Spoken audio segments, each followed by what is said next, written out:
عربي، انګلیش، اردو.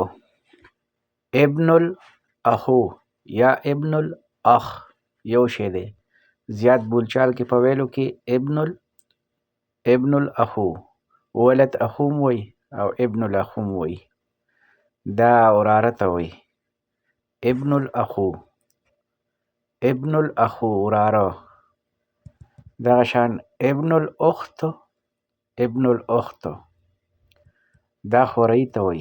ابن الاخت ولد اخت دواړه ورته وشو. ولد اخت یا ابن الاخت دا وراره ته وی.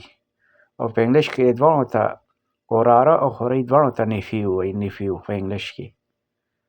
دغه شان ابنة الاخت کومه وريره چې وريرې ته وی ابنة الاخت یا بنت اخ. بنت اخوم ورته ویلی شي او بنت اخت هم ورته ویلی شي. اخ دلته د اخې ساکن هم ګرځولی شي او دا لکه وم ورسره ویلی شي، دغه پیش ورسره ویلی شي اخو. ابنة الاخو، ابنة الاخو یعنې وريره. ابنة الاخت یعنې خورزه یا بنت الاخت دواړه ویلی شي. بنت الاخت یا ابنة الاخت د خور لورو.